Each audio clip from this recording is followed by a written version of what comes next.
Hello दोस्तों, आज हम इस वीडियो में क्लास 10 का मैथ सब्जेक्ट पढ़ेंगे और उस सब्जेक्ट में जो टॉपिक होगा आपका वास्तविक संख्या का क्वेश्चन है। और क्वेश्चन है हमारा प्रश्नावली 1.1 का 5वां क्वेश्चन है, लास्ट क्वेश्चन है। आप इसके पहले वाला क्वेश्चन सेम उसी के प्रोसेस है, उसमें वर्ग था, इसमें क्या हो जाएगा, घन होगा। बस इतना ही आपको क्लियर करना, ठीक।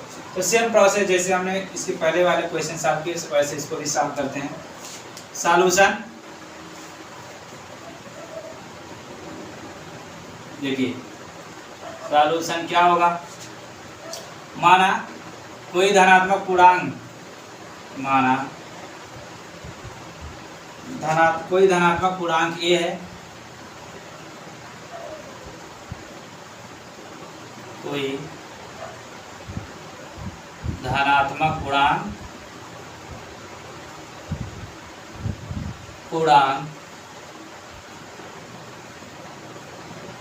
ए है और p बराबर, देखिए b बराबर आप ऐसा मानिए जिससे 3 का गुणन हो, या अगर 9 मानेंगे 9 भी मान सकते हो, लेकिन थोड़ा घन करने पर, कैलकुलेशन करने पर थोड़ा लेंथी होगा, इसलिए हम 9 ना मान के क्या मान लें, 3 मान लेते हैं। क्या मान लेते हैं, 3 है, ठीक। क्या है, 3 है। तो यूक्लिड विभाजन प्रमेय कैसे, यूक्लिड विभाजन प्रमेय से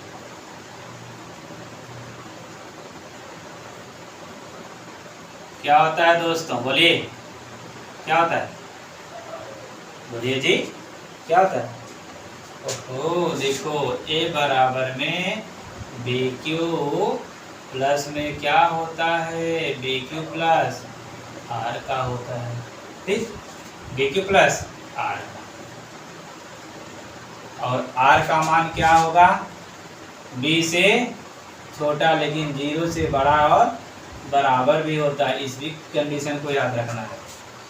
तो अब यहाँ पर ध्यान देना, केस कितने बनेंगे, b का मान यानी b से छोटा, r का मान जो होना चाहिए 0, 1, 2, 3 होगा, 3 नहीं होगा, 3 नहीं होगा, क्योंकि यह भाजक के बराबर शेषफल नहीं होता, ठीक।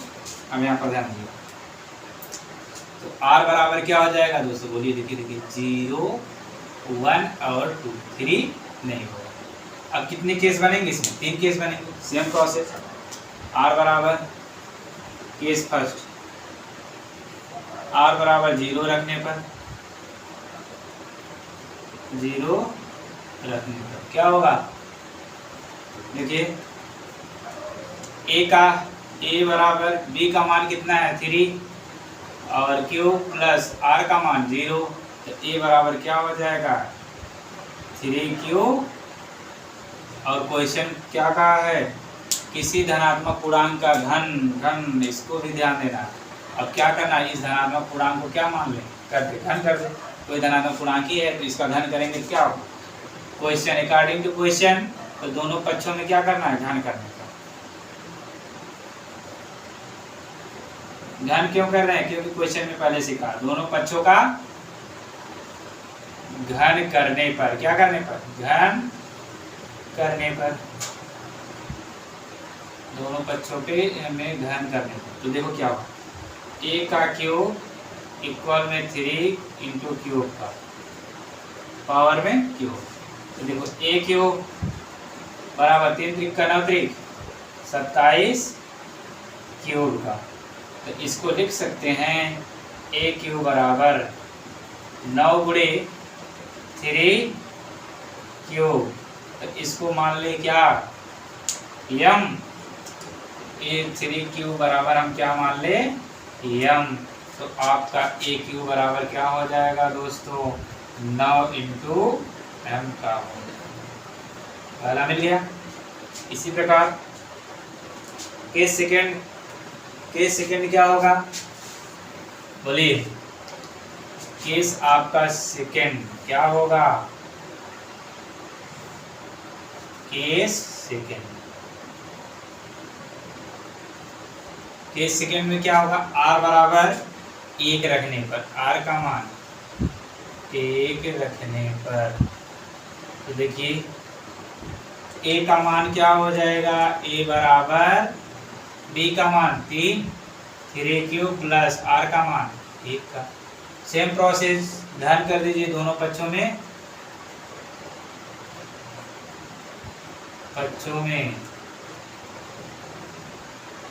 घन करने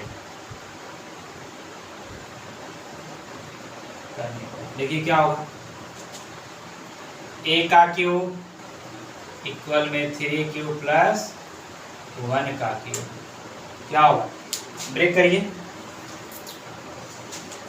ए क्यूब इक्वल में 3 अर्थात ए क्यूब प्लस, देखो ए क्यूब प्लस बी क्यूब का फार्मूला क्या होता है, देखो हम इधर लिख दे रहे हैं, ए प्लस बी का whole cube, a cube plus b cube plus 3a b plus a plus b का, और इसी को सॉल्व करोगे और क्या हो जाएगा, a cube plus b cube plus 3 multiply करा दो 3a² B plus 3a B square, ये हमारा क्या ए प्लस बी का होल क्यूब। इसी तरह ब्रेक करो इसको, 3 क्यूब का होल क्यूब प्लस 1 का whole cube plus 3a B, क्या होगा 3 इंटू 3ab, तो 3 पहले से यहाँ पर है, 3 इंटू ए बी 3 और इंटू 1 और इंटू में 3 प्लस 1 का, ठीक होगा।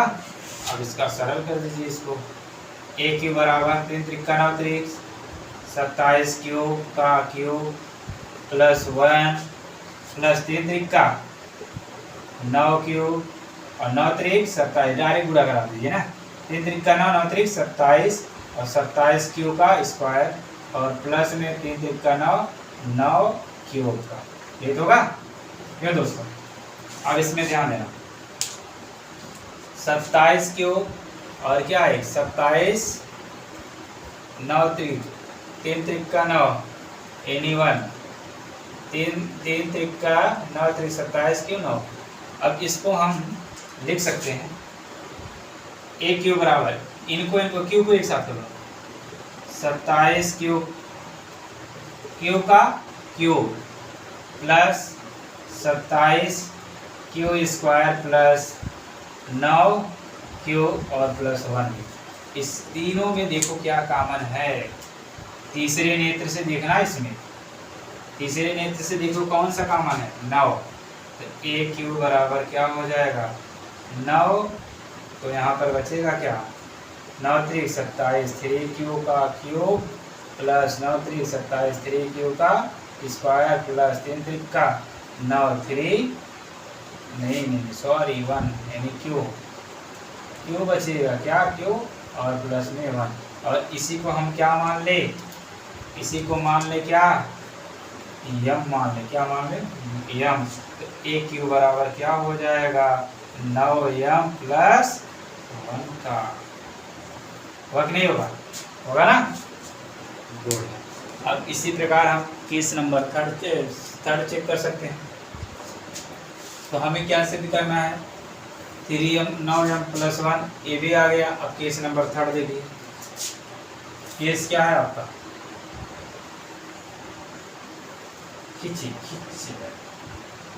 केस नंबर थर्ड है, आर का मान कितना रखने पर 2 रखने पर, देखिए 2 रखने पर क्या, ए बराबर आपको पता है 3 क्यूब प्लस आर का मान 2, तो यहाँ पर 2 हो जाएगा। वही सेम प्रोसेस दोनों पक्षों में क्या कर दीजिए घन कर दीजिए, दोनों पक्षों में घन करने पर तो ध्यान दीजिएगा, देखो घन कर रहे हैं तो घन का मतलब जिसकी गुणा ए का गुणा 3 बार, ए क्यूब इक्वल में 3 क्यूब प्लस 2 का होल क्यूब। सेम प्रोसेस जैसे इसको ब्रेक किए वैसे इसको भी ब्रेक कर दीजिए, ए क्यूब इक्वल में 3 का क्यूब प्लस 1 का क्यूब प्लस 3 क्यूब इंटू 2, देखो 3 पहले से ही रहेगा यहाँ पर, 3 ए भी होता है ना, तो 3 इंटू 3 क्यूब इंटू में 2 और इंटू में 3 क्यूब प्लस 2 का। अब इसको सरल कर दीजिए। ए क्यूब इक्वल 3 त्रिक का 9 त्रिक 27 क्यूब का क्यूब, ये भी क्या होगा क्यूब कर दीजिए, स्क्वायर नहीं होना, गलत हो जाएगा दोस्तों। सावधानी हटेगी तो दुर्घटना घटेगी। ठीक, तो 27 क्यूब प्लस 1 का क्यूब 1 ही होगा, तो क्यूब कहाँ लिखते हैं, प्लस इसका गुणा का है इसमें देखो 3 त्रिक का 9 9 दूना 18 18 त्रिक 54 54 क्यूब का स्क्वायर और प्लस 3 त्रिक का 9 दूना 18 18 दूना 36 36 क्यूब का। ठीक, अब इसको एक साथ कर लें क्यूब को, देखो एक साथ कर लें, बोलो सही है ना, कोई दिक्कत समझने में। ठीक, ए क्यूब बराबर क्या हो जाएगा 27 क्यूब क्यूब का क्यूब प्लस 54 का क्यूब स्क्वायर प्लस 36 क्यूब। एक बार सॉरी दोस्तों, देखिए यहाँ पर थोड़ा सा मिस्टेक हुआ। A cube plus b cube, b का मान कितना है 1, तो यहाँ पर क्या रखेंगे, यहाँ पर क्या रखेंगे दोस्तों 2 आसानी से, तो 2 का घन करेंगे कितना हो जाएगा 8, कितना होगा 8। इसको बोलिएगा नहीं, गलती हो जाएगी। देखिए सावधानी हट गई तो घटना घट गई, तो कितना होगा 36 क्यूब और प्लस में 8। अब इनमें देखिए तीनों में क्या कॉमन है, बोलिए, हमें तो दिख रहा है 9 सब में ना, तो ए क्यूब बराबर क्या हो जाएगा 9 कॉमन कर लें, 9 त्रिक 27 3 क्यूब का क्यूब प्लस 9 छक 54 6 क्यूब का स्क्वायर प्लस 4 9 चौक 36 प्लस 4 क्यूब और प्लस में 8 का। तो इसको हम क्या मान लें, यह मान, इन पूरे भाई साहब को क्या मान लेते हैं, बोलिए ए क्यूब बराबर क्या हो जाएगा 9m प्लस 8 का। देखिए प्रूफ हो गया कि नहीं हो गया। तो हमें क्या दिखाना था, कि 9m प्लस 1 का मान 9m प्लस 8 के रूप का होता है। तो क्या लिख सकते हैं, धनात्मक पूर्णांक का घन, अतः धनात्मक पूर्णांक का घन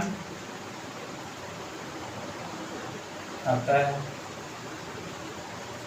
धनात्मक पूर्णांक का घन, अतः धनात्मक पूर्णांक का घन किसका होता है, देखो यहाँ से पहला case 9m plus 1 9m plus 1 तथा 9m प्लस 8 के रूप में होता है, रूप का होता है। और यही हमें क्या ध्यान है, सिद्ध करना। आई होप आप लोग को ये भी समझ में आ गया होगा। अगर आप एक लगा लेते हैं तो आसानी से सभी कर सकते हैं ना, आसान है, वैसे बहुत आसान है। ठीक, अब इसके आगे प्रश्नावली हम सेकंड पढ़ेंगे नेक्स्ट वीडियो में।